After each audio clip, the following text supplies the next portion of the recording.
22 minutes for that. I think I could dig that. Don't have to, right? Ooh, I'm done.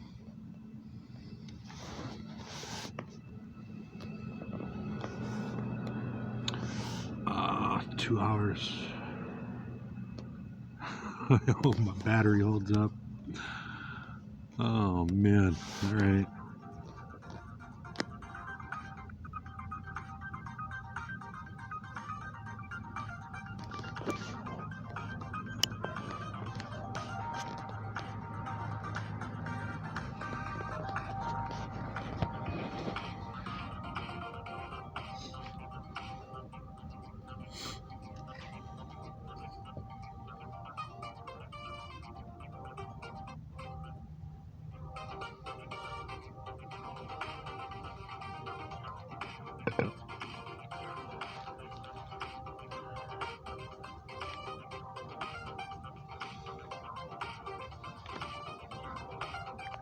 All right, I'm coming. Here I am. Hold on. Get almost there. All right. I think it's rolling. Very quite possibly. Hi, hey, it's working. Hey, how you doing? Welcome to the show. It's Wednesday afternoon, and here we are together again. It's Hump Day afternoon, and I'm very happy that you can join me. Hey, before we get started, too late. I already started. See how that works? I always, that's one of my pet peeves. People say, before I get started, which is a form of starting. So there is a, excuse me, there was a promise made in the new Congress. Pardon me as I just jammed a sandwich down my face because I woke up from my coma 15 minutes ago. There were a myriad of promises, but the big one was, because of how the rules package was written, gone are the days of House members standing on the floor talking to no one, standing at a podium, just yammering shit into the congressional record. Just, without the rest of their colleagues backing them up. That they had to sit there and listen to the debate back and forth because that's what the American people wanted. That's what they voted for. Overwhelmingly, especially, and the Freedom Caucus was one of their red lines. Did you know that most of the people you see on C-SPAN, when they're talking and spouting something or arguing a point or arguing an amendment or arguing about spending, there's nobody else there? Do you know that? And aren't you outraged? Shouldn't everyone have to show up whenever Boebert decides to yammer something for a half an hour? By God, yes. And as a matter of fact, McCarthy doesn't get our present votes until he actually votes, until he puts the rules in, and then everybody is going to have to sit there and listen. Or not, or not at all. Chip Roy could come to the floor when no one is there and talk for 30 fucking minutes. I'm used to blitz rounds, not this 5-minute horse shit. I don't think is a Forbes-related thing, or maybe it is. Maybe it's Steve Forbes breaking news, personally. I gotta post that. Yeah, notice I guess you know what I mean. At this point, I'm thinking maybe the Republicans just are wearing seat camo. So, this is Chip Roy. And Chip Roy is making a speech on the House floor. Members of Congress speak on the House floor. Member of Congress, a dainty little member, but still a member nonetheless, speaking to the congressional stenographer, and I guess the C-SPAN cameras. But I remember, you guys remember that being a big thing? You were like, that was one of their big wins. They're gonna now. The idea is that they're gonna have to be there for the amendment process or something. But this was across the fucking board. Chip is going full new early '90s. Well, let's see. We don't have to listen to all of this because it's the same shit he's been saying forever. But this is by the way, this is a clip pulled on this Forbes breaking news channel of a 30-minute speech this fucker gave alone on the House floor, because the Freedom Caucus insists that everyone show up when somebody has to speak to the floor during this kind of stuff. And none of those Freedom Caucus members are present anywhere that we're aware of. There you go. Here's a little taste. Spending. How are we going to tackle spending? I'd like to listen to my colleagues tell me, how do you plan on tackling spending? Right now, my basic understanding of how my colleagues on the other side of the aisle would tackle spending is tax people or keep spending money or both. There are cuts that have been offered by Democrats as well. But the idea is that he's so anti-tax. Taxes are no way, even if it's $1 billion company. And by the way, that's already been done. The baseline 15% tax, the minimum 15 on billion-dollar profit companies, it's already through. It's already in. It's already happening. It's going to be part of how things are budgeted in the future. And it will affect how we pay down the deficit. It's already happened. Before this asshole and his party squeezed a minor win through and now control Congress until George Santos and about 7 other Republicans go to jail. And he knows this. My view on this side of the aisle is, That means his folks. we don't want to tax people, but we want to keep spending money. So, at least Democrats are offering a solution, if an unpalatable one to him.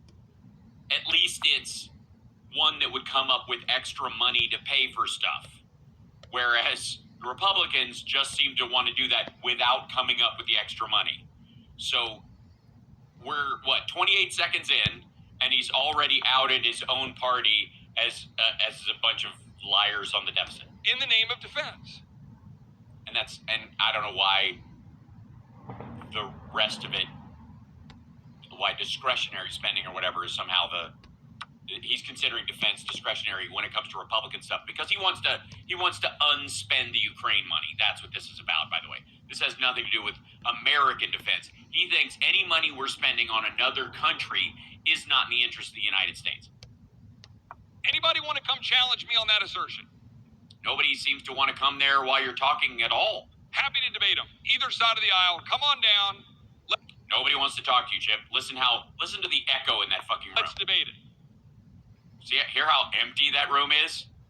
That room is so empty, you could record John Bonham's drum sound in it. I don't think anybody will take that debate on. Yes, because no one wants to talk to you, Chip. It has nothing to do with the debate itself, by merit or by thought or by concept. Because they know I'm right. No, because they don't like talking to you because you're an idiot. Why don't we change that? I don't know. Start with your own party, because again, the Democrats in his assessment, which is flawed, but let's give it to him for this sake of argument. The Democrats have at least come up with a way of coming up with more funds for either paying down the deficit or adding the programs they want. The Republicans have none. So if you're going to start sweeping one porch over the other, you're going to head to the messiest one covered in the most shit. Where are my colleagues on the other side of the aisle when it comes to spending? They're raising taxes on rich people so that everybody pays their fair share, so that it contributes, so that they can use that money to pay for the programs, especially when it comes to the debt ceiling that we've already done. I'd like to know. It's in read the omnibus. If you complain about the omnibus, you're like, nobody's even read this fucking thing. Well, it's out now. It's been signed. Read away, motherfucker. 4,000 pages. I don't know what the fuck you're doing on the floor. Get your reading glasses on and a bookmark. I think the American people deserve to know. Well, the Democrats will take care of themselves. Mind your fucking business. How about this? How about explain why your party, who apparently has zero solutions for it, and apparently wants to, I don't know, fund more nukes or something, why they think that just spending without any solutions is a better solution than spending and taxing to make up for it. Fucking hell. Do you believe In a thing called love? in modern monetary theory? Just keep spending money and it doesn't matter? Apparently that's what modern monetary theory is. I'm guessing, not being a student of it, that it's a little more complicated than that. Otherwise it wouldn't be modern. It would just be, I don't know, an ailment some people have, the ones who stay up all night watching late night infomercials and ordering everything they see. I don't. I think that's foolish. Yes, well, I'm sure that straw man is a bad lay. So stop fucking it, move away, and go deal with your own side. I think it's reckless. I think it undermines our dollar. Yes, our dollar, which is arguably, according to the Fed and all the economics people that are that he supports, is too strong right now. That dollar that's so undermined that it's worth $1.10. It undermines our financial stability. Yes, honey. We need to keep living in an apartment with all the kids because it undermines our financial stability to raise them in a house that we could pay a mortgage on, where the payment is cheaper than the apartment, and our children can grow better. And the analogy suits. More importantly, I think it makes it impossible for us to make good decisions about how to make policy and execute policy. Why? Here's a good question, and follow me on this. Why does this policy you're talking about cost money? Why is every policy you're talking about have a financial cost to it? Certainly there's some regulation to it, but if you give a new law to police officers, the FBI, the IRS, or whatever, they just add it to the other things that they police if they come across it or they find evidence of it. But they don't have to add on a new wing to the FBI headquarters for every fucking crime that now becomes illegal, especially when it's financial crimes, Ponzi schemes and shit like that. So why do your anti-abortion or anti-choice bills cost money? What's the fucking cost? How does that harm your ability, your policy, the policies that you put forward, which are against women's ability to choose, against LGBT people, anti-immigrant in so many ways, and again, complicating on an international scale our immigration policy in a way that probably costs more fucking money. How can you make a tough decision about whether or not you need to buy a bomber, or whether or not you need to fund a particular grant program, or fund a particular entitlement that is way oversubscribed and out of money? Entitlement, way oversubscribed. So you don't. Social Security is like a subscription, to like a Jelly of the Month Club, Lord. That is the gift that keeps on giving all the year round. Or like, I don't know, Jugs magazine. And mentally, that's the subscription. That's the level, the importance of both those things. Chip Roy thinks of Social Security on the same plane as a subscription to Jugs, if there is such a thing. How can you make a decision about that if the answer is just keep printing money? First of all, because it isn't just keep printing money. You've already established, fucko, that when he's pointing to the Democratic side, notice that the whole time he's gesturing in that direction. He's pointing towards people who want to raise taxes specifically that were cut and not paid for while Trump was in office. So you could just restore the tax level that was there before, and that would solve a bunch of it. But acting like if you dislike tax, like raising taxes or repealing a tax break, that's one thing. But you can't pretend it's not a solution. It's not. They're not refusing to bring something to the table. That's what they're bringing to the table. Just because it's a non-starter with you doesn't mean that your party gets to fall back on. Well, fuck it.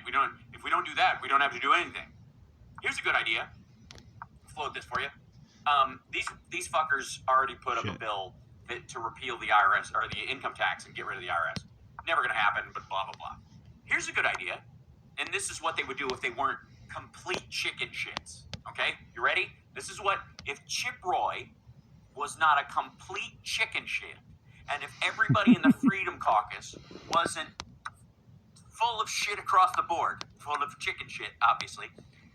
What they could do is, instead of putting up a bill that proposes the repeal of the income tax and the elimination of the IRS, put up a bill that starts a VAT tax across the whole country, a sales tax on everything that will transition over the course of 5 years or 10 years, whatever the next decade is, away from income tax to a VAT tax. It doesn't have to start all at once. You're not going to, because you'd never pass that. And they know they would never pass it, so that's why they post it. They know it's such, like, you know, it's one of those things like if a far right or far left member of the Democratic Party said, I'm instituting a bill to eliminate the Pentagon, like, it not only is that an absurdity on its face and whatever, but it's also chicken shit. What it is it's a performative piece of legislation that will never solve the problem.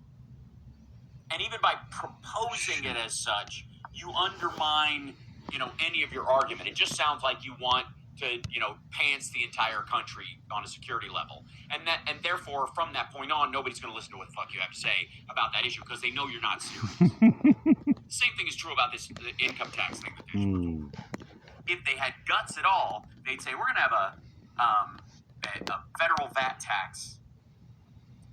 Sales tax is regressive, though, says Skyco.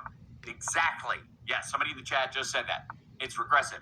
That's why. Because their constituents in red states, but especially the poor constituents they have, or the more consumptive constituents they have in the middle income areas, would be hit by that VAT tax way more than super rich people who buy their shit all over the world and buy it through businesses and all kinds of other stuff. Through LLCs and yada yada. Trust me, Trump would find a way to barely ever pay a dime of it and then get a refund. But if you were serious about eliminating the income tax in the United States, you would present a bill that institutes a VAT tax at a certain point and then institutes a mandatory increase up into the point you could eliminate. There'd be like a crisscross, a Venn diagram of when you could drop the income tax. There is no fucking way they are ever going to do that. So everything that they're proposing around this is PR. And it's political bullshit. They are politically bullshitting their constituents. Even this whole thing where he's acting like he's the purist between the two parties. Look at his hand gestures like he's holding back crowds that don't fucking exist. Nobody's there. Where'd everybody go? I mean, that's my question. Then why are you asking the ones that actually put forward a solution, which is raising taxes, specifically on the wealthiest Americans? Even if you disagree with it, stop pretending it isn't one. And I just would suggest there's no more important question for us to answer. Sure there is. If, like, let's just use COVID, for example. Let's say you, God forbid, have in your family. Let's use they love the whole kitchen table analogy with finances. You have a mortgage, you have a car payment, you have a telephone payment, you have school tuitions and shit like that. And one of your kids is in an accident or has a disease, you know, like cancer or something that needs treatment. And you stand up at the dinner table and go, look, he was diagnosed 2 years ago. I say if he's not out of it by January 19th, we stop paying medical bills and stop taking them to the hospital. That's the suggestion here. Because we can't afford adding to it. Never, and we stop paying our mortgage. We stop paying the car payment. We'll see if he goes any further with this God damn it. in this. But the idea is that we're going to stop paying for the stuff that we already accrued, as opposed to finding a way to wean ourselves off like you would a prescription med, for example. Because if we don't, then we're never going to come to agreement on the policies. That's ridiculous. By the way, if you'll notice, and this is a fight he's having in his own party, understand this. This is not really as much as he's couching it as an argument between him and Democrats about we're never going to come to terms. He means his own folks.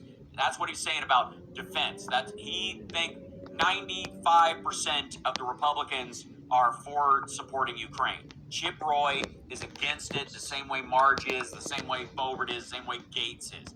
They're whipped up in this shit. They don't want to do it. And everybody else in their party is like, you're a fucking maniac. Of course we're going to do that. This is what this is about. This is not about an internal fight. Like, we're never going to be able to agree on policy if we can't do this dollar thing. That is his policy. His policy is cut off Ukraine. Support Russia in this. Let it happen. Ever. That's just dumb. Oh, by the way, if you'll notice, I don't know if you guys where you were for the last 2 years, if you're just joining me. Anybody remember the number of bipartisan bills, including the infrastructure bill, including the gun legislation, and a myriad of other things, that actually was bipartisan, much less uniformly supported by every Democrat, and a spattering of Republicans? They agreed on a bunch of shit.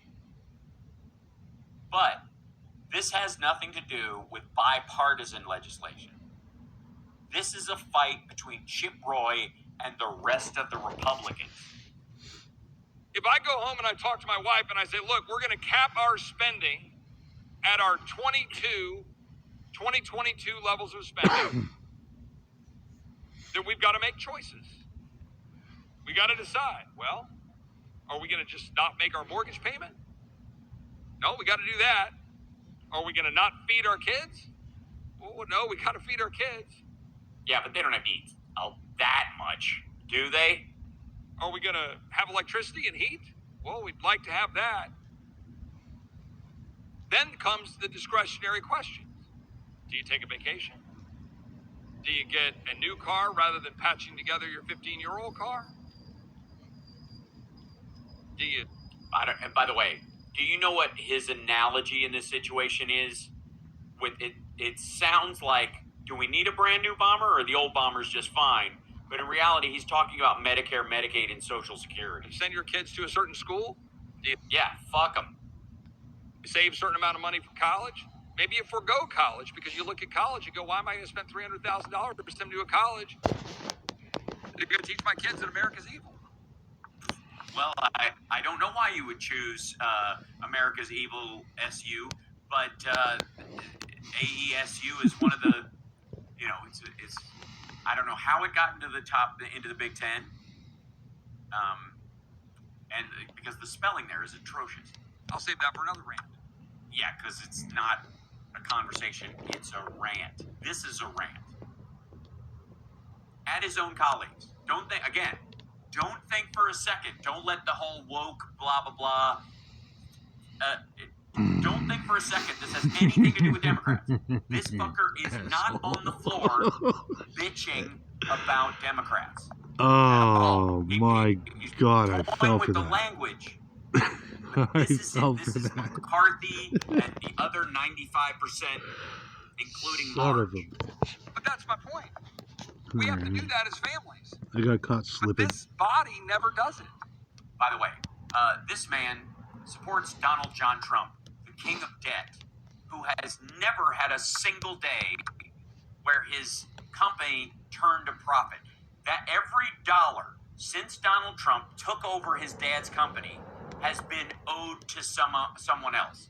Every single dollar. Every dollar he spends is part of the borrowed package. Donald Trump lives on debt. He bragged about it. He used his amount of debt to rig his taxes. Chip Roy supports that. He thinks it's fucking genius until you do it. Ever. We pretend to do it. We pretend to do it. Pretend to do what? The point of the agreement reached last week was Again, notice that? This is not about Democrats. to open this body up, empower rank and file, Yeah, that's what he considers himself. but Back up. also importantly, establish some parameters That's for right, back how up. we fund the federal government. There are lots of parameters. You don't get to establish your parameters as dominant over everybody else's.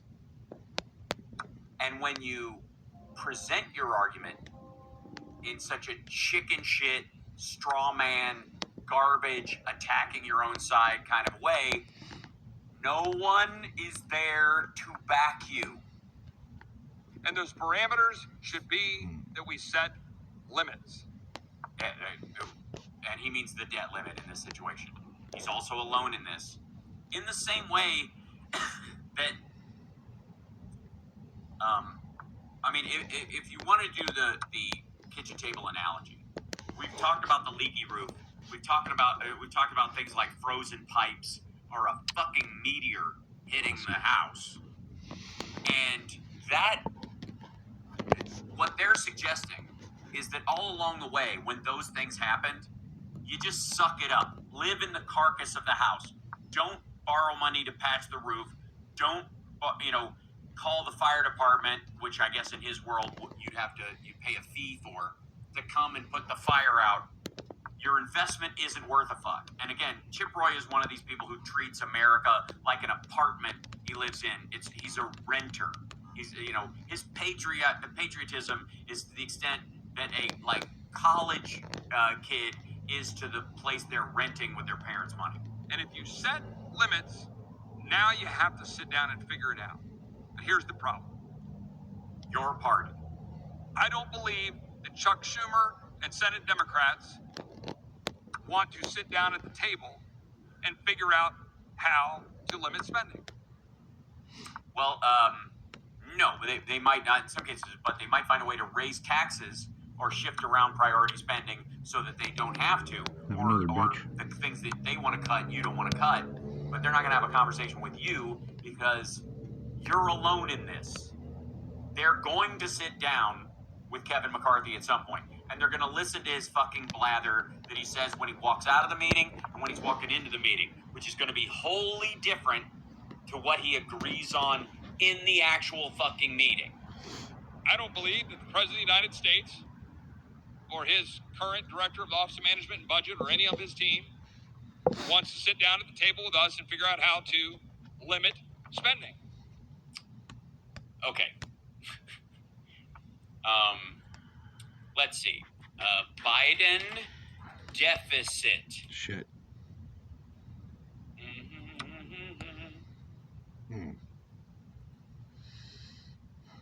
You don't think so?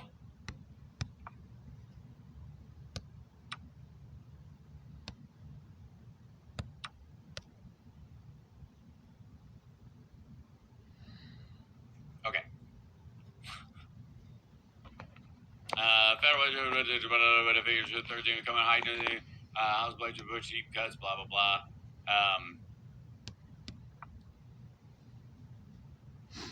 It's McCarthy's quote on it. Said this week the Republicans would use their leverage, including the need to raise the country's debt limit, to corral spending. One of the greatest threats we have to a nation is our debt, Mr. McCarthy said on Fox News. It makes us weak in every place that we can. It makes us weak in every place that we can. It makes us weak in every place that we can. What the fuck does that mean? Fucking hell.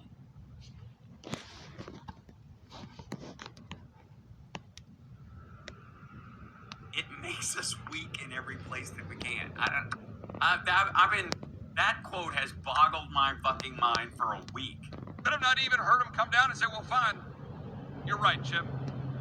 Yeah, don't hold your breath. We're spending more money than we have, we're racking up more debt, so we believe we need to increase taxes. And by the way, Chip, do you make a car payment? Do you have a mortgage? Why are you spending more money than you have? Why are you buying insurance? If you can't afford to have cancer, you should be able to pay for it right out of pocket. Okay, come make your offer. Why? Why? They passed an omnibus bill. They have a spending package. They raised taxes on billion-dollar corporations of minimum 15%. They had Janet Yellen work with our allies overseas to make sure it was in multiple countries so that companies wouldn't pack up here as soon as we started it and move to Ireland or England or France or Austria or some shit where they won't have it because they'll all have it together. We already been through this. We'll raise taxes. Okay, show me how raising those taxes is going to eliminate the deficit. It's not going to eliminate the deficit. It's going to pay it down, fucko. He whispers, it's not. That's a Biden thing, even though it's Schumer. Show me how raising those taxes is not going to undermine economic growth, make it more difficult for American people to get jobs. Yeah, you mean like refusing to raise the debt ceiling does every fucking time you guys do this? Undermine the prosperity of the American people. Which is what happens every time they try not to raise the debt ceiling. By the way, in this time that we've been like, oh my God, our national debt is through the fucking roof. Hold on, let me let's see.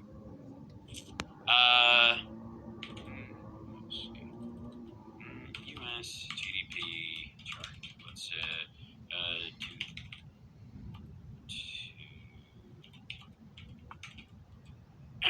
okay. Let's see if I can get a.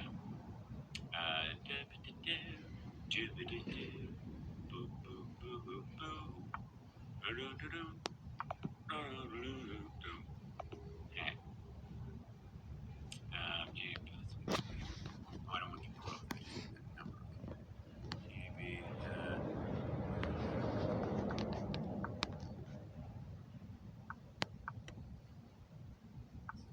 yeah, here we go. This is here's a, you know the chart you always see about our national debt? It keeps going up. It's crazy. It keeps going up. Keep borrowing money on this thing, and it's outrageous because our economy's what, $2 trillion? It's like $5 million. That's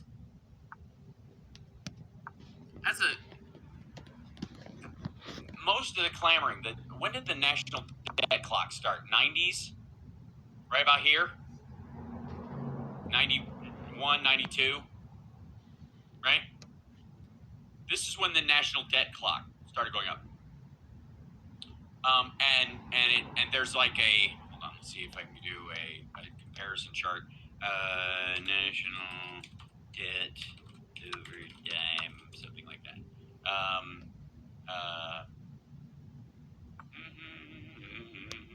Where's the national debt? Avenue. Here we go. So now this is, you'll have forgive me because this is a thinner chart. Oh, here you go. Yeah, so it drops down. Here's the national debt as part of GDP, but the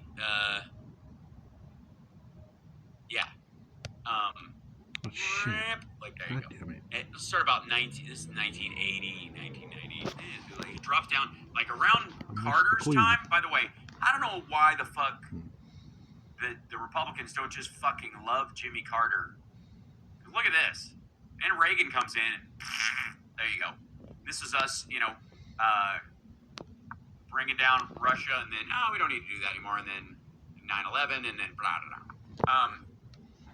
Lots of other shit as well. That's the trend over time as part of GDP. I was trying to look for the actual number so you can see national debt by year. Let's see if there's a come on chart. Graph. Give me a graph. You bastards. Debt over time.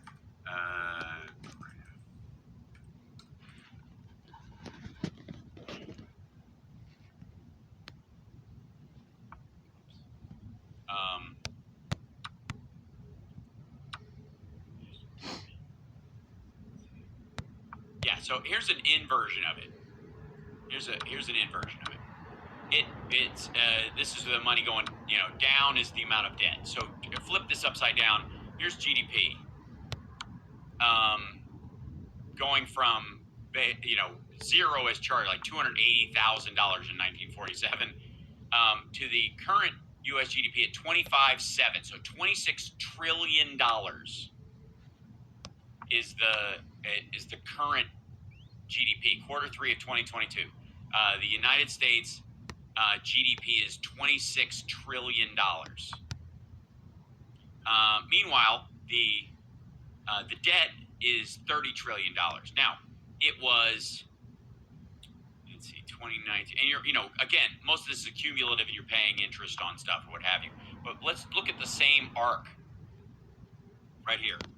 So right about the time you see the biggest increments, and even then, it's not huge by comparison. This is about this is basically the slice of compound interest at a certain point, which is why you have to pay down some of the actual principal in this regard, which is why you need billionaires to pay taxes. $1 billion companies, more than likely, because every billionaire in the country, if you taxed all of their money all at once, it wouldn't be a fucking drop in the bucket. But the companies that are worth billions of dollars, they would actually have a source of revenue that they earned because they're protected by the United States and all its intellectual property and the military and all the things that keep them functioning as a company wouldn't exist without other people paying taxes for them, even if they're R&Ding their way out of paying taxes. But this right here, you're at 30.93, and in let's see, yeah, it was at 2272 in 2019. Since the adding of this extra debt, you can track. This is the lurch in GDP. So basically, imagine taking out a loan for a business. Whoops. That it's not a mortgage payment that you're talking about at this point. The mortgage payment stuff starts about is like here, and consider this like your standard of living stuff. That you borrowed money and you got a car, and you borrowed money and you got a house, and your family has a house and 2 kids and a car and a garage and a fucking yard and all that stuff. Okay, and you borrowed a lot less money, but that's what you've got. Okay. And then you decide at some point after you've gone to college, you borrow a third more, and your income shoots up to here.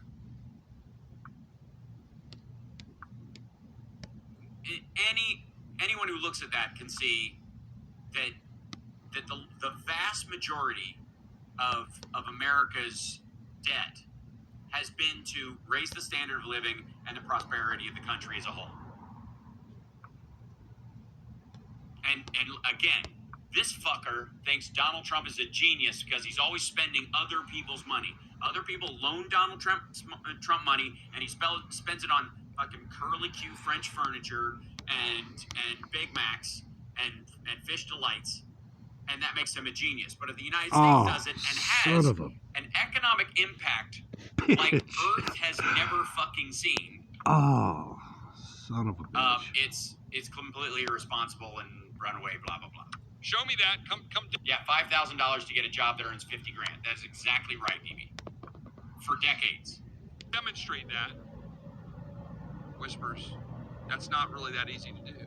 And he's trying to do he thinks he's doing the Biden. That's not really that easy to do. And he's forgetting that he set up this was a conversation with Schumer and Senate Democrats. But our job is to responsibly represent the American people. It's not to govern. We often use that word. That's crazy. No, it isn't. That's what policy does. Policy is an act of governance. It's a representative governance, which means everybody has a say, not everybody wins. Democracies work that way, but it's a coarse governance. The fuck do you think like the bipartisan gun legislation was? That is an act of governance. We don't govern. Well, you don't govern. We represent. What the fuck does that mean? I'm just coming here doing what the people in my district tell me to do. Bullshit. And our job is to represent our constituents, and I don't know any constituents. That if I put it in really stupid terms, we'll go, yeah, that sounds good. Frankly, even my most left-leaning constituents, to be honest. I don't know. Which I'm sure he listens to, and I'm sure he feels he represents as part of what he's saying here today. So any constituents who are saying, oh yeah, please go up there and spend more money we don't have. Well, when you put it like that, but if let's just say, you're driving along and there's a car accident. And you, against your better judgment as an Ayn Randian, decide to get out of your car and help take some of the people to the hospital. And you bring one of your constituents, not even one of your left-leaning constituents, into the hospital. And they've got a mangled fucking leg and a piece of a fender stuck in their abdomen. And they're losing a lot of blood. And they're about to wheel them into ICU and then into surgery. And you stop them and go, wait a second. I don't think you can afford to live. Honestly, look at his tie. Look how much he spent on that tie. This is ridiculous, right? I would just suggest that, according to the CBO, we're going to see another $15.7 trillion in deficits over the next 10 years. Right. And an increase in GDP of somewhere between 8 and 9% over those years. That's the truth. Yes, but it's only half the truth, which is the whole fucking game. All right, I don't know about you guys, but I'm bored with this fucker. The whole speech is a half hour if you want to go look at it. But this is indicative of what's going on in the Republican caucus right now. This has fuck all to do with an argument with Democrats about budgetary numbers. This is Chip Roy trying to bitch his colleagues on the Republican side into buying his Freedom Caucus, tighten our belts, choke everything off bullshit, considering especially that Chip Roy comes from a district that wouldn't exist if it wasn't for the New Yorks and the Dallases and the Los Angeleses and the San Franciscos of the fucking world.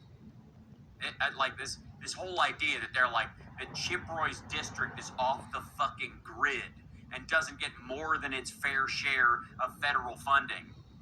Here's a real easy way to do it. Come on, man. Let's go. I got a solution that will work for Chip Roy. Take your L. Hear me out. I think this will work. Chip Roy goes back to his district and says, hi, everybody, as your representative in Congress, I went up there and I crunched the numbers. What do you and want? for every 47 cents you. we put in federal taxes, we get $1.20 back from the federal government. One of the ways that we can fix the debt in a lot of ways is simply to just go 1 for 1.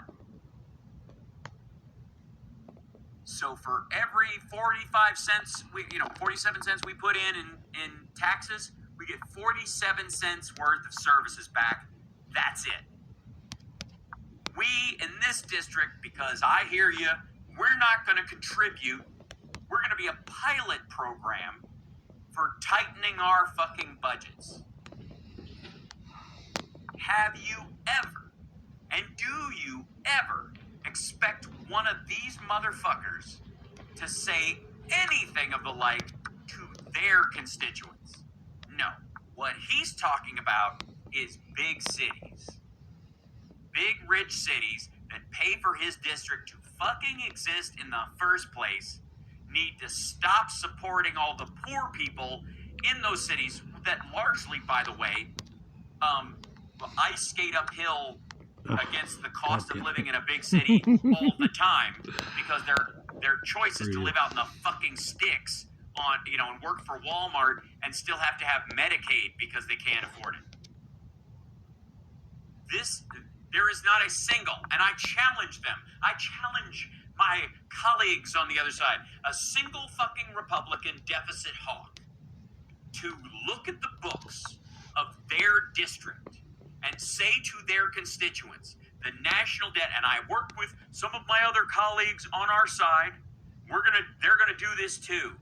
Matt Gaetz is going to go to his fucking district in the Panhandle, and Marge Gaetz is going to go to the George's Fourth or whatever the fuck. And they're going to say to their constituents, we need to fix the debt, right? Yeah. We don't need to spend money we don't have, right? Yeah.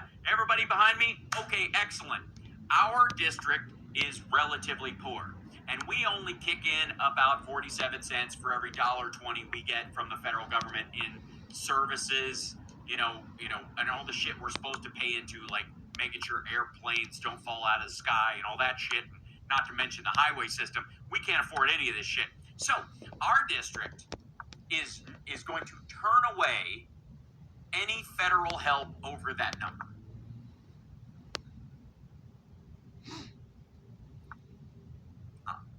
One of them. One of these motherfuckers. I would love to see them stand in front of a crowd of maggots and explain to them how the next district over is going to get $1.06 worth of services for every, because they put $1.06 in. They're going to get top-notch stuff. When there's a hurricane, when there's if there's an outbreak, covered.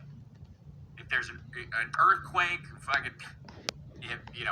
if they have a terrorist incident or whatever, the federal government's going to rush right in there and go, here's dollar for dollar what you need and keep the change. But Chip Roy's district is going to stand at the border of their district and when FEMA shows up and say, no thank you. We cannot spend money we do not have.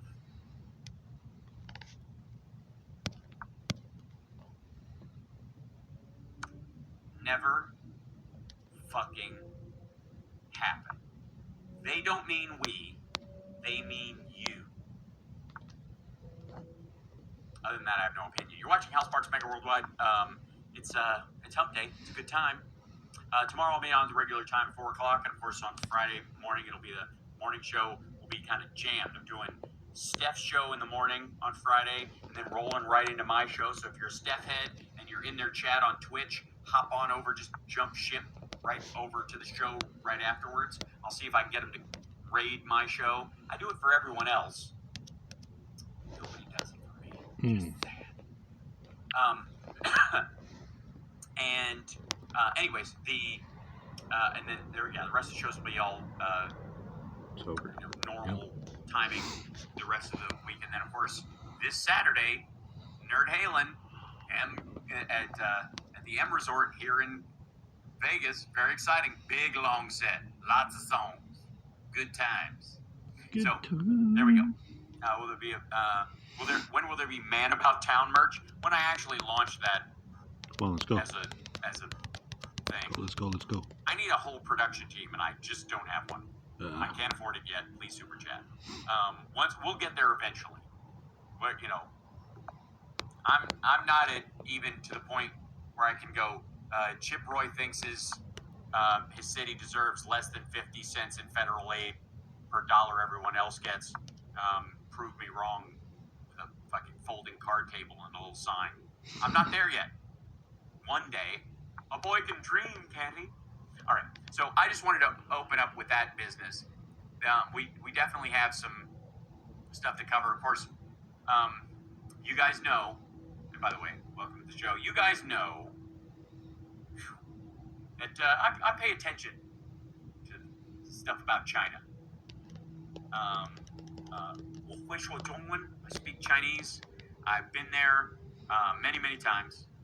And I'm here to tell you, the CCP is ragingly full of shit. The demographics numbers are far worse than even Peter Zion thinks they are, because I was there personally. I have never walked through Times Square at any time of the day and been able to put my arms out and not smack someone accidentally as I'm walking. Thank you, DC 2257.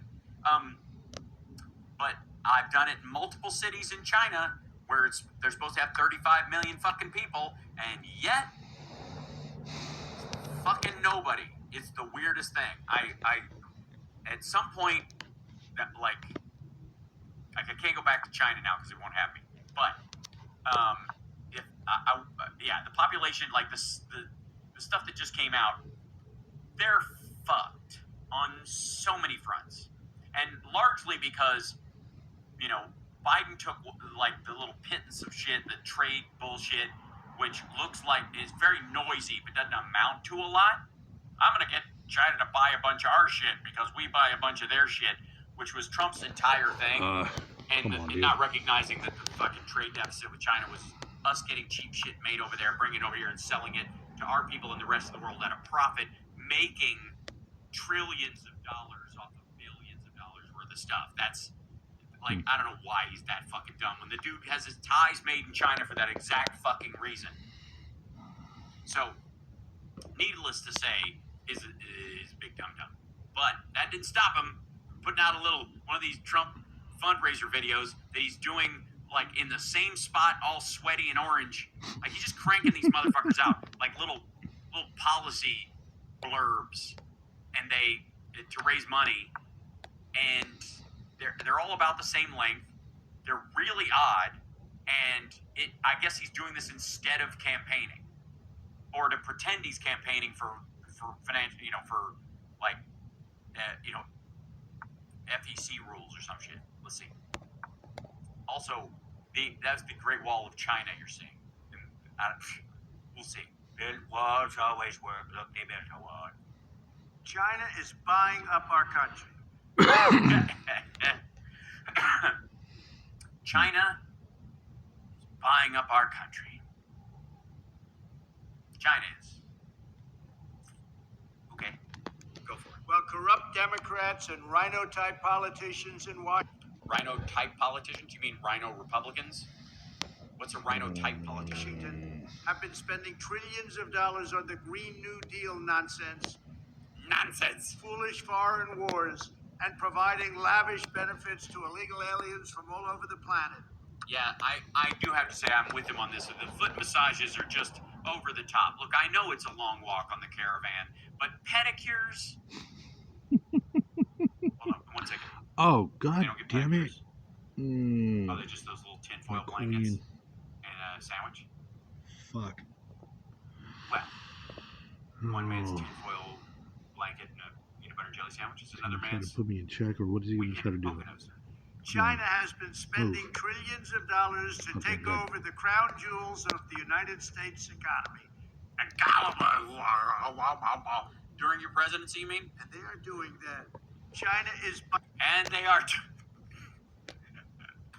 I love what he wants to add something, it just doesn't have enough oomph in the teleprompter, so he's got to go, and they're doing it terribly, when he does that, and it's like you've never seen before. He always adds that it needs a little flourish, and he just,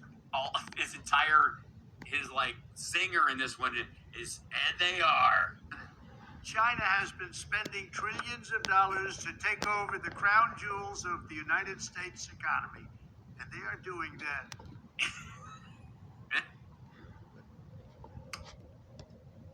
Explain. China is buying up our technology. China is buying up our tech. First of all, no, they're not. They're stealing our technology. What the fuck are you talking about? They're buying up food supplies. They're buying up food supplies. Oh, don't even.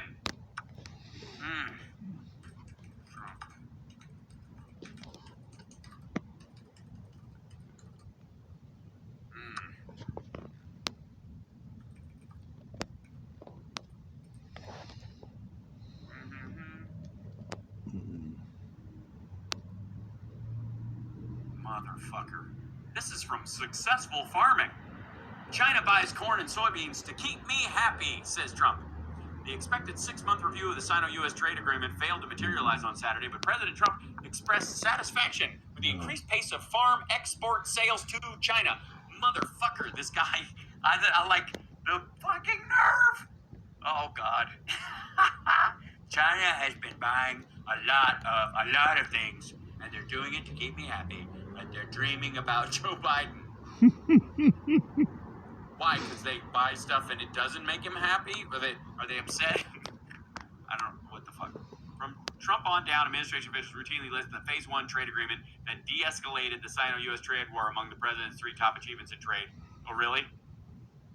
The others are a U.S.-Japan agreement and deal with China calls for Beijing to purchase $36.6 billion of U.S. food, agriculture, and seafood products this year. China purchased a quarter of that amount in the first 6 months of 2020. They also didn't buy any more. A little bit more. They ended up with a third of it. They were supposed to buy, according to the Phase 1 agreement, $36 billion worth of stuff. They bought 10. Nice. And he was bragging about it. Largest order of pork, corn, soybeans, and beef in American history. While, again, Americans were locked down during COVID, and many Americans who lost their jobs were in fucking food lines, which the U.S. government could have taken that extra food that we have and not sold it for a fucking few $1 billion. We have a $26 trillion economy. You're gonna buy like $10 billion worth of food and give it to China? Who gives a fuck? Feed your own people. They're buying up our farmland. They're buying up our minerals and natural resources. Oh my God. They're buying up our... Hold on. This was one of the big fears too. China buying... They're buying more like the agribusinesses that process it, is the theory. There we go. First thing, China buying U.S. farmland. It's the first fucking Google going. This is KOAA. Let's see. China is buying the farm. Here you go. Politico. This is 2021. Apparently, bipartisan pressure is building up to stop foreign nationals from purchasing, and again, foreign nationals. And the reason is because it's rich Chinese people are doing this, but they're linked to the Chinese government, and it's considered the same thing. So in Trump's mind, Chinese people are China, and so he's just saying it that way. All right. Push to drain China's influence from U.S. economy has reached America's farm countries. Congressional lawmakers from both parties, look at that, bipartisanship, are looking measures to crack down, and I guess that's the far-left Democrats and the rhino-like politicians that he was discussing. Foreign purchases of prime agricultural real estate. House lawmakers recently advanced legislation to that effect, warning that China's presence in the American food system does pose a national security risk. And key Senate lawmakers have already shown interest in efforts to keep American farms in American hands. The debate over farm ownership comes amid broader efforts by Congress and Biden administration to curb the nation's economic reliance on China, especially in key industries like food, semiconductors, and minerals, deemed crucial to the supply chain. This, by the way, this is just shit that's already in process. This is in 2021. This is, by the way, this was all happening during Trump. This is they didn't just dream this up in February of 21. This has been an ongoing thing. They didn't give a rat fuck about any of it during that time. It just started to stink because Biden is totally compromised by China is the storyline. They're buying up our ports and shipping terminals.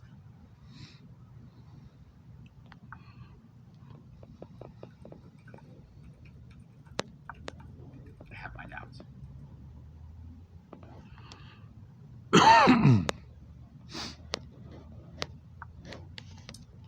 This is from, the only thing I can find is from Freight Waves. Experts warn of China's influence at U.S. ports. Trade flowing into and out of U.S. ports is increasingly vulnerable to market turmoil as China strengthens its investment foothold around the world, according to geopolitical experts. Testifying at a recent congressional hearing in Washington on China's Maritime Silk Road Initiative, and this is in other countries, not ours.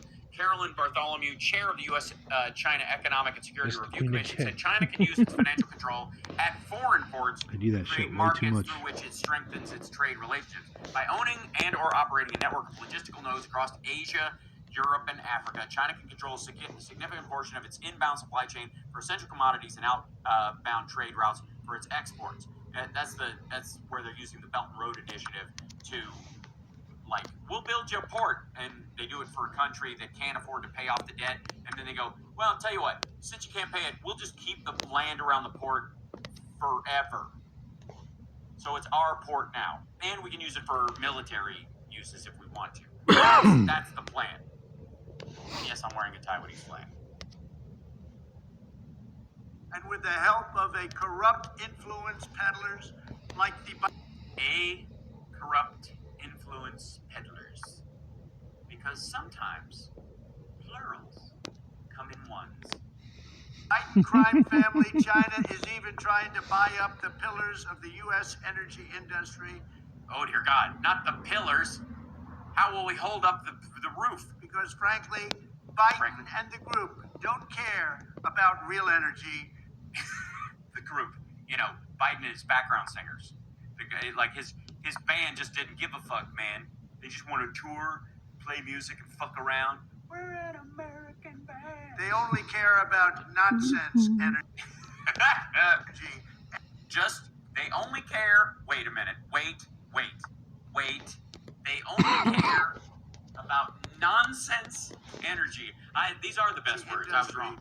Because frankly, Biden and the group don't care about real energy. They only care about nonsense energy. Energy that doesn't work, and it never will. Well, then it's not really energy, is it, then, I suppose? You mean the sources, I suppose? While some are focused on China's purchases near power plants and military bases, the fact is... Yeah, by the way, they mean, like, Chinese nationals with like, permanent resident status buying, like, stores near U.S. bases that they think are full of spies. Which, very well, by the way, knowing the Chinese government, they might be. But they're not buying plots of land to surround our military bases so they can fucking put howitzers on them. We should be very concerned. Oh, I'm very concerned. I am. Are you concerned? I'm very concerned. I didn't even know I was supposed to be concerned, but now I am. Shit. About all Chinese communist activity. Yes, all of it. Anything. What time they go to the bathroom and the content. You know, how many noodles is too many noodles. The hats. Oh, the hats. The little red books. I'm worried about it. What if they make more of them? What if they don't make enough? What if there's a fight for little red books? And then they start punching each other and somebody gets... And an old lady's crossing the street. I'm worried about all of it. He told me to be worried about all of it, and I'm worried about all of it. This is so fucking stupid. In the United States, as I have long said, economic security is national security. China does not allow... Has he long said that? Is that one of his catchphrases? Economic security is national security? Because it's a fairly normal phrase. Let's see. Let's look at that as a quote, since while we're fucking around. Economic security is national security. First person who ever said it, it's Trump. Let's see. Who's president?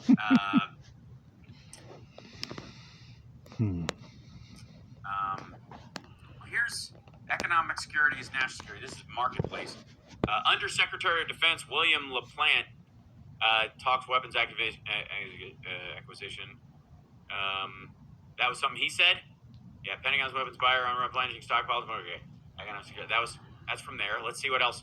Let's go there. People ask, is economic security national security? It's a good question. Trump said so. Economic security is national security. Well, that answers that question. Thank God. Commerce.gov put that. Strengthen U.S. economic and national security. Strengthen U.S. 2017 to 2021. Why economic security is national security? The White House. This is Trump White House, archives.gov. This is 2018. Ronald Reagan. Okay.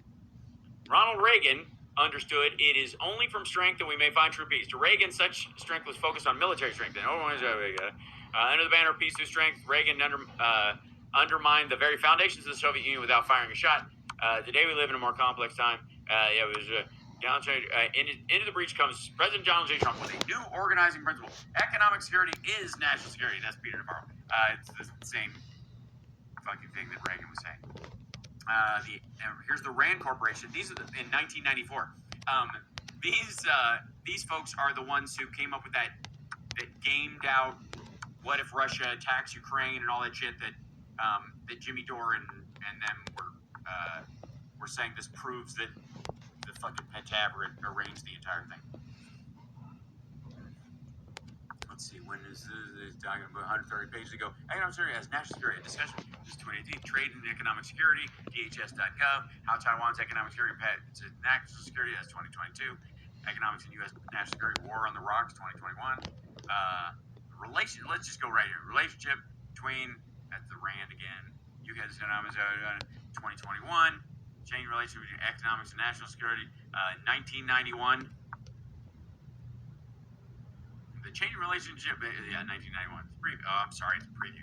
Change in relationship. Since ancient Athens taxed its empire to raise a fleet against Sparta, there's always been a strong connection between wealth and military power, and therefore, in the most simple and direct way, between economics and national security.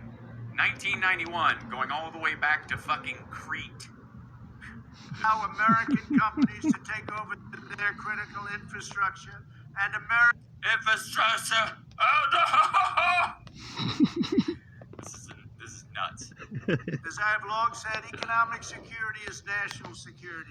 China does not allow American companies to take over their critical infrastructure, and America should not allow China to take over our critical infrastructure. Like, it almost hurts. Like, the speaking hurts. Again. What the fuck?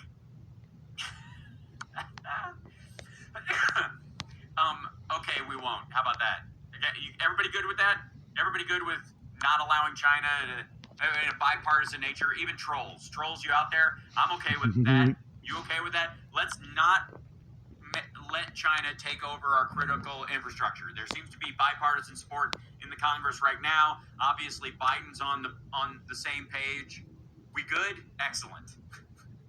I didn't allow it when I was president, and Yes, you did. I won't allow it when we become president. We? Who's we, motherfucker? He's using royal pronouns now? Again. Oh, that was a cut. Look at that shit.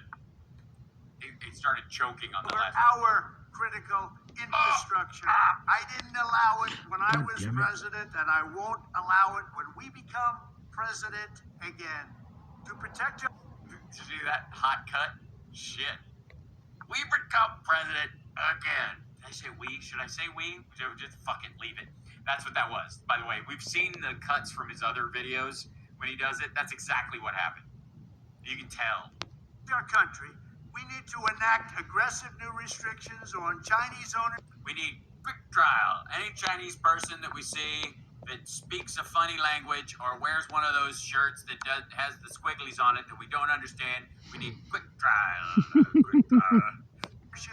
Of any vital infrastructure in the United States, including energy, technology, telecommunications, farmland, natural resources, medical supplies, and other strategic national assets. We should stop. And by the way, he doesn't mean Eric. All future Chinese purchases in these essential industries. Okay. Okay. Shit, Chinese companies buying these things that are actually in China, or Chinese people just trying to buy stuff because they're Americans. You see where the language gets a little fucked up here? Because, again, a lot of the people who are actually watching this horse shit are like, I gotta go down to the city hall and if any Chinese person tries to open a business, we gotta put a stop to this. The chief told me not to. And we should begin the process of forcing the Chinese to sell any current holdings that put our national security at risk. Including Eric? If we don't do this, the United States will be owned by China, which would make them very happy. It would be. I mean, it's a nice thing. The United States is lovely. It makes a nice pet. It's very shiny. There's some cool shit to it. It's full of surprises. Never boring. When I'm president, He was president, and he did nothing. He did a fucking standard run-of-the-mill, dick-wagging trade war that amounted to fucking nothing. He had a 3-phase trade deal. He only got 1 phase of it done, and even then, they only got the first knuckle. I'm grossing myself out. I will ensure that America's future remains firmly in American hands, just as I did when I was president before. Except for people who died of COVID, obviously. All the myriad of small businesses that went out of business because he could have been prepared. Fuck it. It'll happen again, and our country will be stronger than ever. No, it won't happen again. He's not going to be president again. So it's just not going to happen. 100% not. Count on it. Take it to the bank.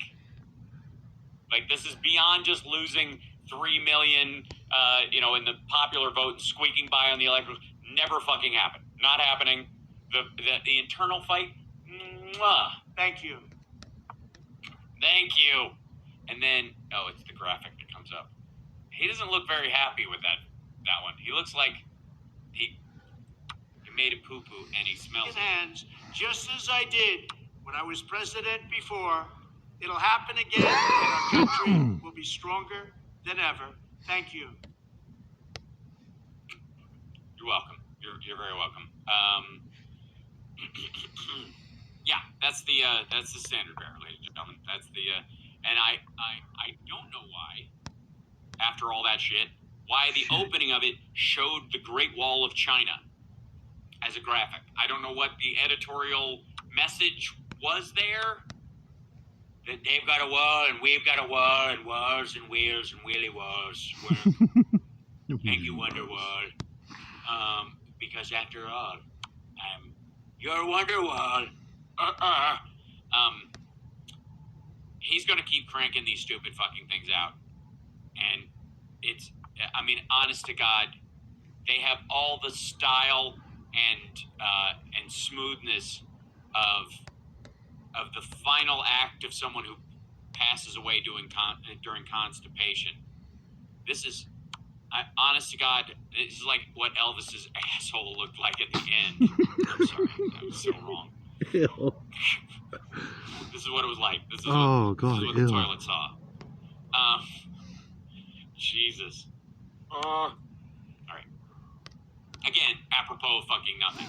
Mainly there to raise money. That's all these are for. When I'm president, I'll do all the things that I didn't do as president that I was pretending to do or said that I would do, but I'm not going to do. Now, we've looked at Chip Roy. We've looked at at Trump running in the next little bit, and certainly, we're going to see, some real changes, and these changes, are, they might be a mystery to you and me. You're watching House Parks Make Worldwide, by the way. Don't forget to hit the thumbs up, because I go through all of this shit with you up there. I'm your little sidecar of joy. But I always wonder, does anybody have the inside track on what the fuck the plan is? I'm excited. Somebody's going to break it down to it. I've been watching Kevin McCarthy talk about this. I saw the whole Sean Hannity interview. I've seen House Republicans go out on the floor one after the other and blather like Chip Roy did.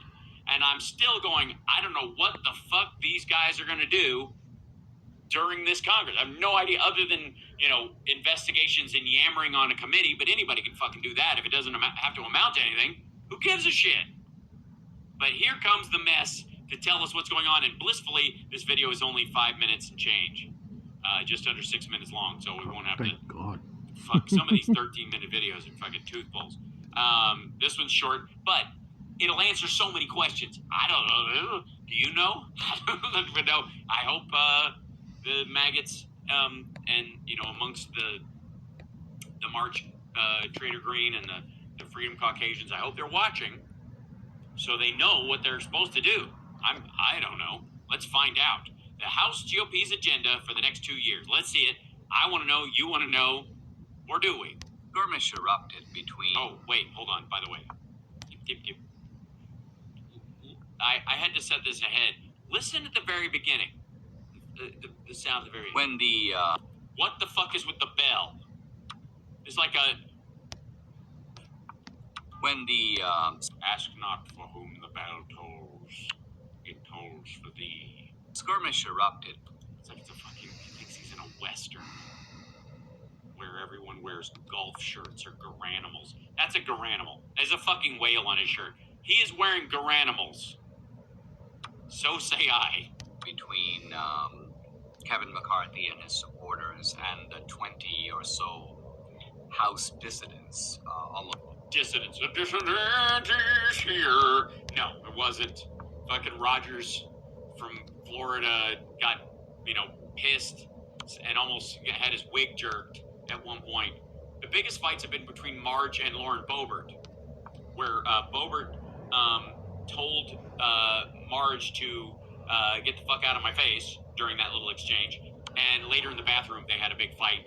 And Debbie Dingle witnessed the whole thing, but refuses to talk about it because what happens in the ladies' room stays in the ladies' room. I respect that. most all of them drawn from the House Freedom Caucus. all of them were. And by the way, not the entirety of the Freedom Caucus. When Freedom Caucus, just so you know, Freedom Caucus is not just 20 members. There's 30 some odd, or maybe even 40. all of that was occurring, it was acrimonious, it was somewhat bitter, Somewhat, but bittersweet. and it was being, of course, amplified in the media, and there was... Yeah. And why couldn't they just let it alone? I mean, so what if they almost came to blows? So what if they were shit-talking each other in front of C-SPAN cameras and you could actually see swear words coming out of their mouths towards their own party? That's not news. That's just gossip. That's the kind of shit Harry and Meghan have to deal with. It's just wrong.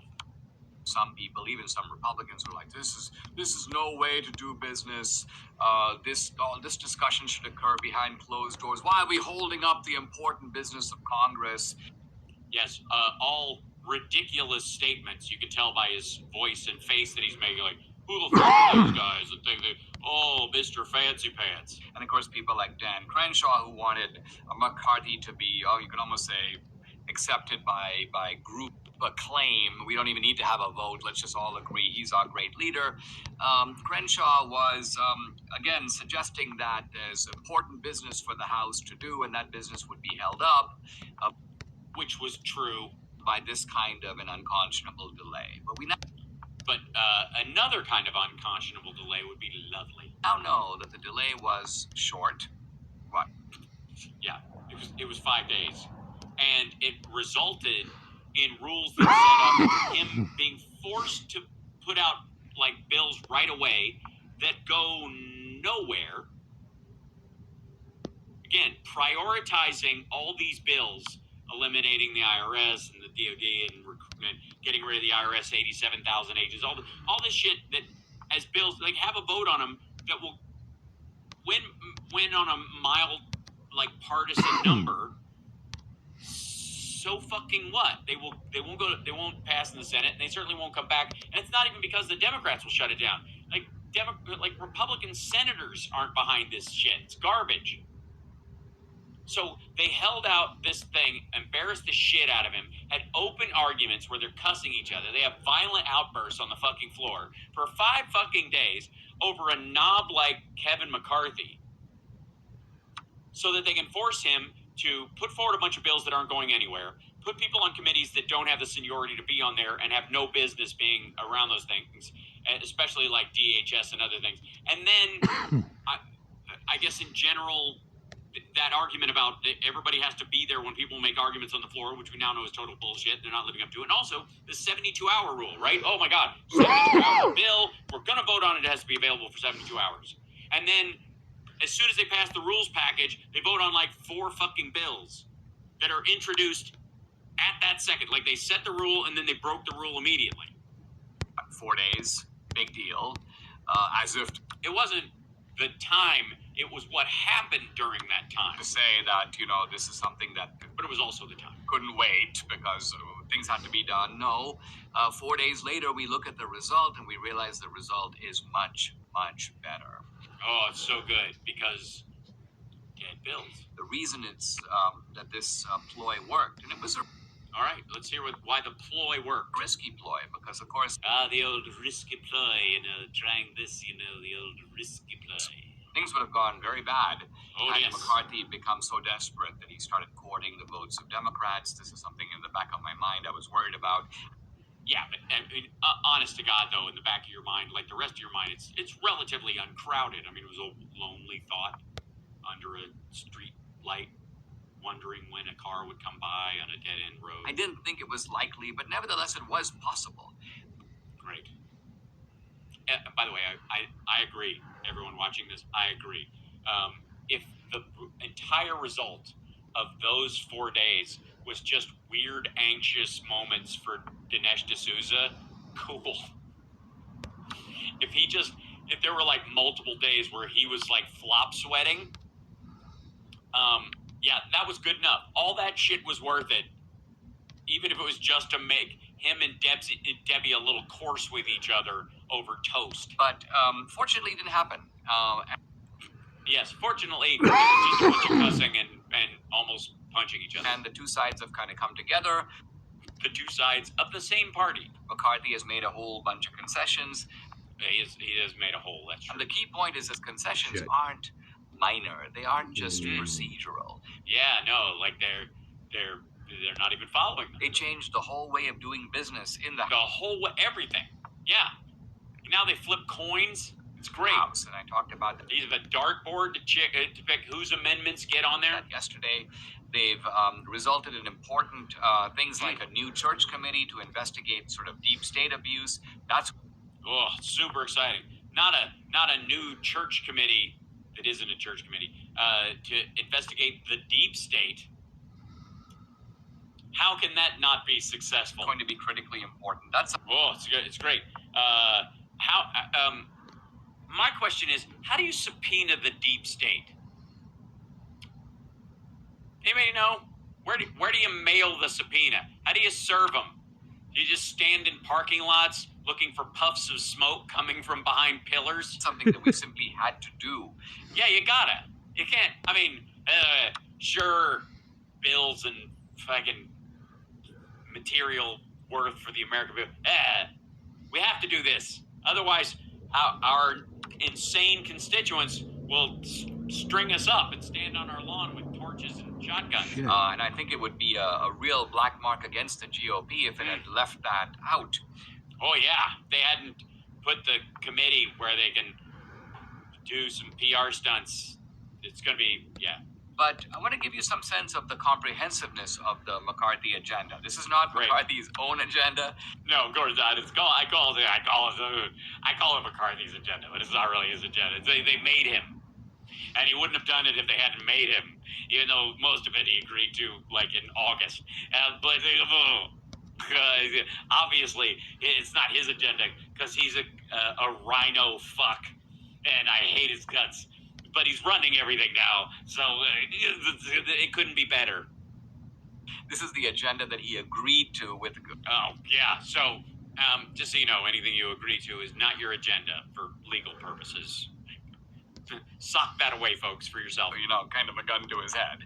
Oh, God, my God, no, that. Which is exactly how you want things run. By a small, loud constituency that is out of touch with the National Republican Party. Good times. What could possibly go wrong? In other words, what the House Freedom In other words, a gun to his head. Caucus guys realize is, in a way, we have more power than McCarthy. True, he has 200 votes and we have 20. And True. We're 10% of the electorate, and we want dominance over everyone else because our ideas are wholly unpopular. But since it's such a squeak minority or a squeak majority, we basically have them over a barrel. So fuck them. We can just control them, not because we earned it, but because we fucked the Republican Party into fewer gains during a contest they should have run away with. And this is the point that kind of Hannity never got. Hannity's like, well, Oh, fucking Hannity, right? I mean, Demes doesn't have to tell you. to Lauren Boebert, well, what are you doing, Lauren Boebert? Concede. You're asking McCarthy to step down, but he has 200. You have 20. But the point is, McCarthy needed to get almost all the Republicans to become Speaker. And so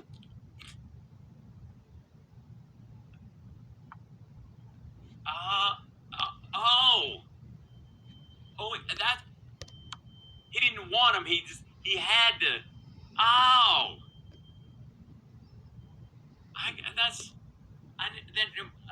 was wondering why that went on for days and days, and why he gave away the. I was like, does he even need these votes? And apparently, it turns out he does. And why is that? Because of the narrow majority. Which, instead of recognizing that the extremists in the party actually contributed to the narrowing of the majority, they blame the majority, including people, by the way, who won in gerrymandered districts for running as kind of, relatively middle of the road. George Santos, as an exception. But, and look, the point is, What's up with Snapchat? you have leverage whether you earned it or not. Use it, baby. So they realized, the Boebert and others, that McCarthy needed them more than they needed him. Yeah.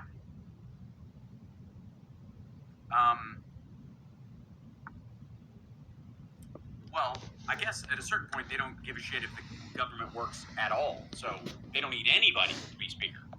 By the way, this is the same party. These are members of the same party. And so they cut a deal that's a very favorable deal, and Oh, it's fantastic. let's look at some of the things that McCarthy has agreed to. Let's look at them. Let's see it. All right, we got 3 minutes left. You guys ready? Get your pencils out. In addition to the committee to investigate the deep state. Yeah, just deep state. You had me at deep state. But yeah, if we could just get to, is Hillary at Gitmo or not? You answer that question, I'm solid. addition to the new way of doing business in the House. And by the way, in addition, Yeah, the new way of doing business, which is, I guess, trading committee seats for votes. Oh, wait a minute, that's not new. That's been around for fucking ever. It's downright, what's the word I'm looking for? Swampy. to the repeal of the IRS agents. Now, by itself, that The repeal of the IRS agents, which can happen, didn't happen. They passed a bill to do it, but it's not going anywhere. The fuck are they talking about? doesn't defund the agents, but it does put some legislative power behind that idea. An idea. All right, yeah. Run that by me again, fucko.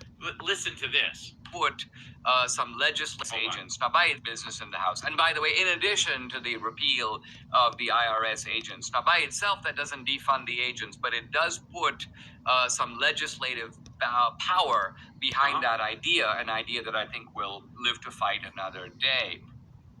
Okay, did you get that? Yeah.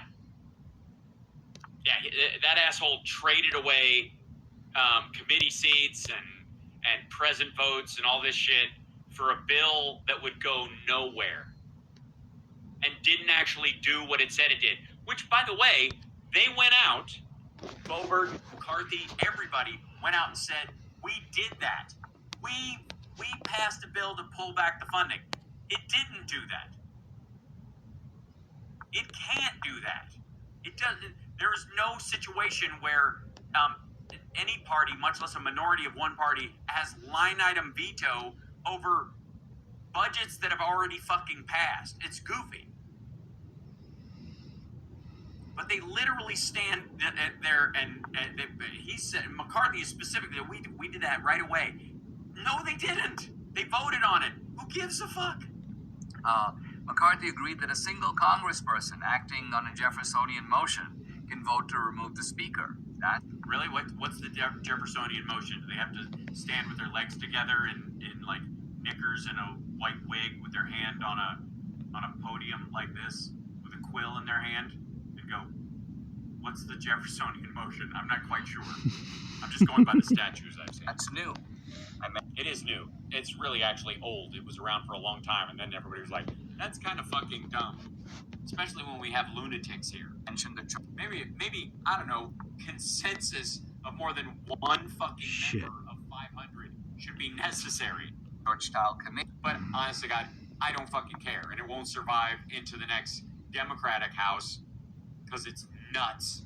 Term limit. Yes, it's like Captain Morgan. Yes, that's the Jeffersonian motion. It's just you have to strike a Captain Morgan on the House floor. Limits are going to be put up for a vote. Again, congressmen generally don't like term limits. You can kind of see here the view of the Republican establishment. We'd like to be congressmen as long as we can. If we stop being congressmen, we want to be running for the Senate. But we don't really want to go back to normal life where we have to get up at 8 in the morning, shave, do a normal day's work. What the? The fuck are you that's talking right. about? What is it? How does he think? Like, they just like don't get up and shower in the morning. They fucking slack around. Who do they think they are? Trump with like executive time till 11 a.m. So they don't like term limits, but term Fucking. And by the way, another bill that's going fucking nowhere. Next. limits is on the agenda. Single subject bills, no omnibus bills that just have 400 things in them.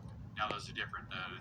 Like different parts of the budget versus an omnibus that covers all the areas is different than single subject bills and not amending stuff to bills that are riders onto the bills. Which, by the way, is something, quite frankly, that Republicans use a lot more.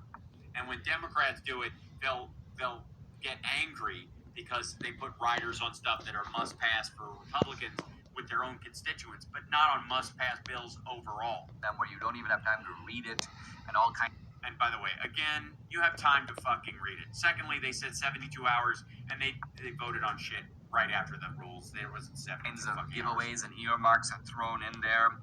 The Texas border plan is going to be put before Congress, and this is, by the way, Another dead bill. Honest to fucking God. This reminds me of people who are like the force the vote crowd, who go, at least we make them say it, whatever. Which is, what are these assholes ultimately taking home with that? What are they taking back to their constituents? Failure. What do you tell? Yeah, we promised you we'd have a vote on repealing the funding for 87,000 IRS agents. We promised we'd have a vote for you on the Texas plan. We promised we'd have a vote on it. They all failed, and even if they'd have passed, they wouldn't make it all the way to the Senate and then back here, and it would never happen. But we did have the vote, and don't you feel better? What? Your electrical grid is fucked. That was not on the list of things we were going to have a vote about, actually. And what? Floodwaters. I did not hear about that.